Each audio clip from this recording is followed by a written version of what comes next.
I want to show you parts of the video that convinced me to make my previous video. Alexis Bromley is from Nebraska. She needed a break from white people. One of the many reasons why gay bars exist is so people can take a break from straight people. That's not the only reason, but it's one of the many reasons. In Omaha, it's very segregated. It can be very isolating if you're a person of color.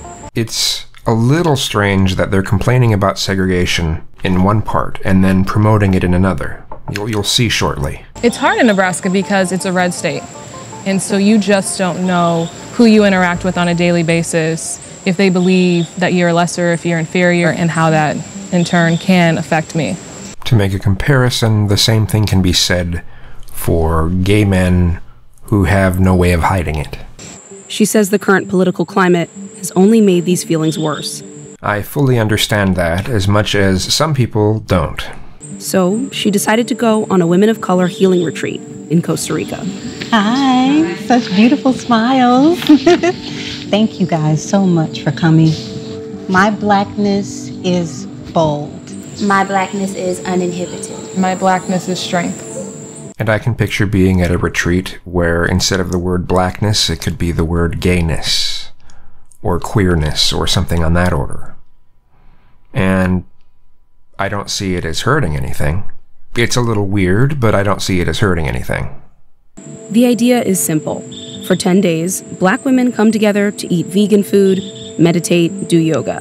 The breath in is the reminder that we are safe. And to discuss the frustrations of being Black in America. I've been to many very positive meetings, gatherings, where people talk about what it's like to be gay in America. I don't see anything wrong with it. It's like a mental game all the time, and I'm in these spaces where, constantly getting poked and prodded. Oh, let me touch your hair. Oh, you're really pretty for a Black girl. Black people don't exercise. Black people don't hike. People are automatically gonna have this perception of me before I even open my mouth. So many people's ideologies are being validated that don't see us as human, that don't see us as people.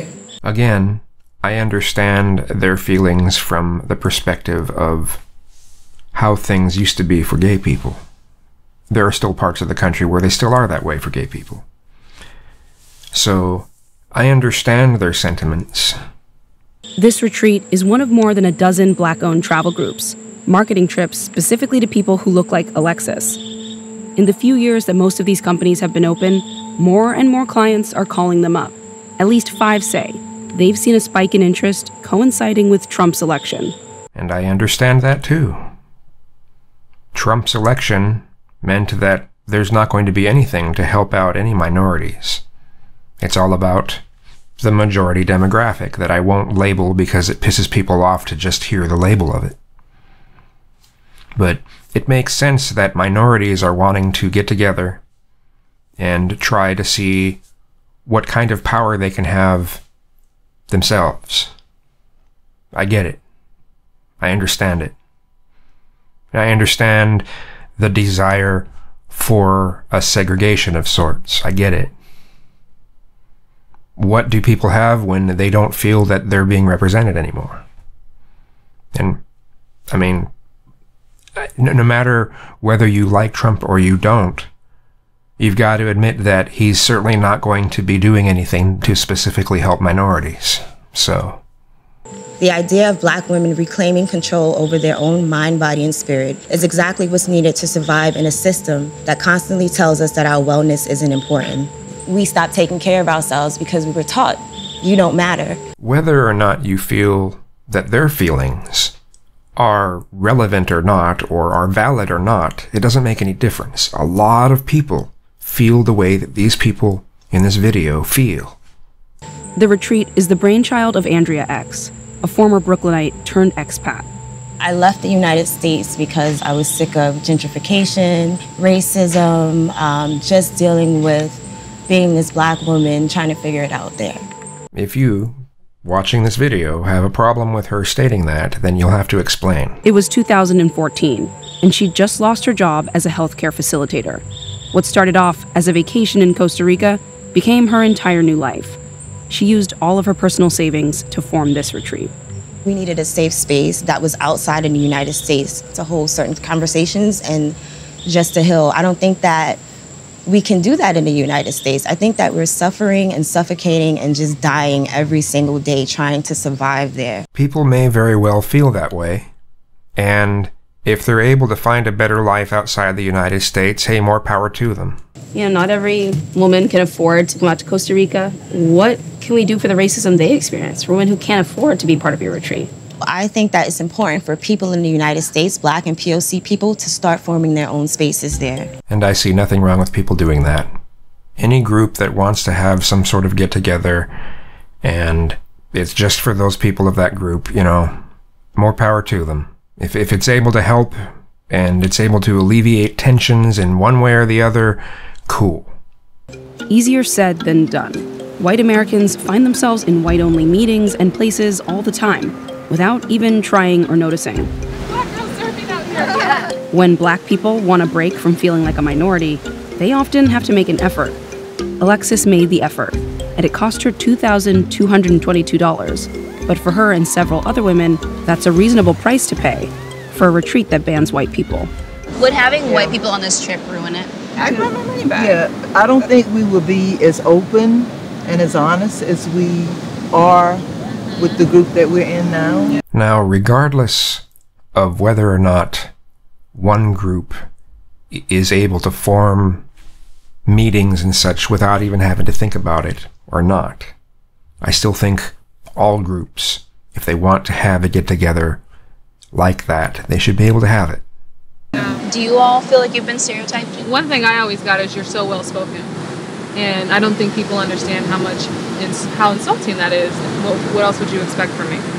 Curious if it's been no different for you since it was the election of President Trump? We're Black, we knew that racism has been around, but it's a bit more in our face now. It's made me have to pivot my interactions with people and, like, you know, people who actually support Trump. Yeah. Like, I can't trust you on friendship level, family level, any level, if you actually are supporting someone that, you know, is completely racist. And this goes to anyone watching this video.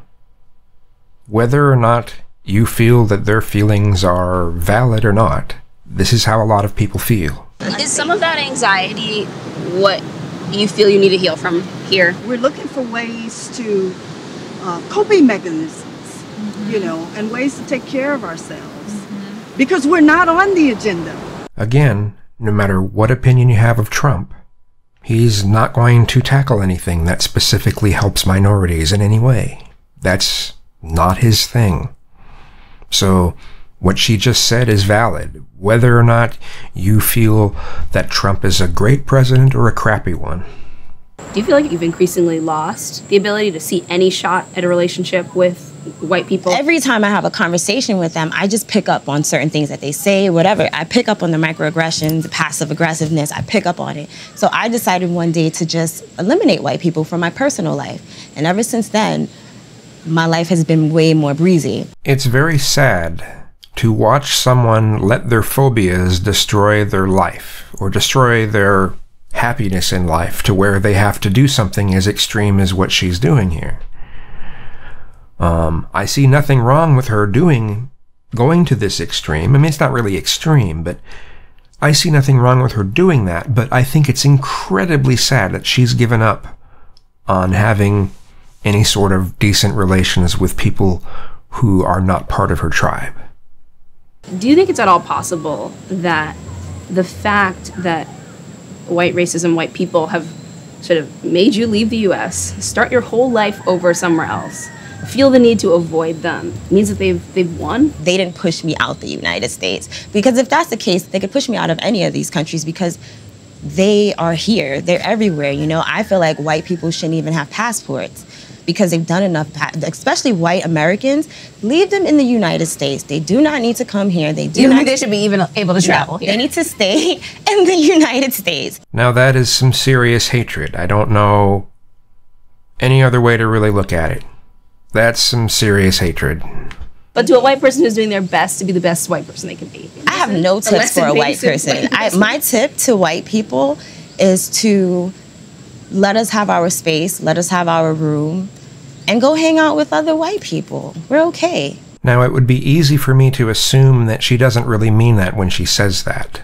That she's not really saying that white people should go hang out with just other white people.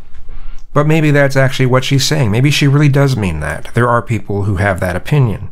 You know, you've done enough damage. Well, what she's saying right there is that she thinks white people, by their very nature, are destructive. And it doesn't really get any more racist than that. This retreat, much to Andrea's dismay, is held at a white-owned resort. That doesn't bother the retreat participants. They haven't cut white people out full-time. But 20 minutes down the road, Andrea and a business partner have quietly invested nearly $100,000 to build up their own private retreat space. This is where we'll have the workshops. Is this just like a long con to start building your own Black nation out in the middle of Costa Rica? It is. It is. Starting with yoga. Yeah. Next is going to be like a mini government. I don't want to have a mini government. You're going to need to have a mini government in that kind of setup. Sorry. But at the same time, it will be a community of just like Black people living here.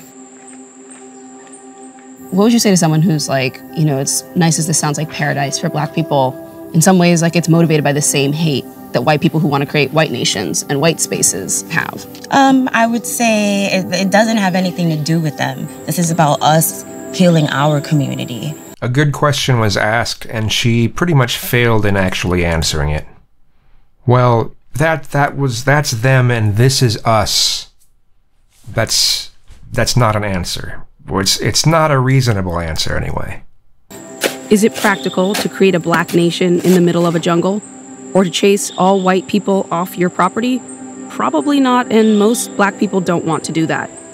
But the feelings of isolation that drove Andrea to build her own community aren't that different from what drove Alexis to this retreat in the first place.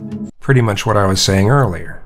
It's not saying that, well, making this retreat is the right thing to do, and doing segregative things is the right thing to do. But it's all fully understandable.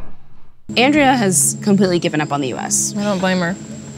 I have been places outside of the U.S. where I have felt more at home and more included than I have ever in my community. Is that an upsetting thing? You know, you say it with like this serene face, but to like go visit somewhere that you're not a citizen of and feel more at home than you do in your own country. Yeah, that's reality.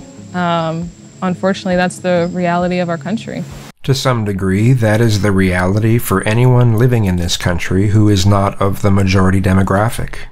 I thought the video that I have made a response to was a very thought-provoking video. I don't agree with a lot of it, and some views that were expressed I found deplorable, but I thought it was a very thought-provoking video, and I'm glad they made it.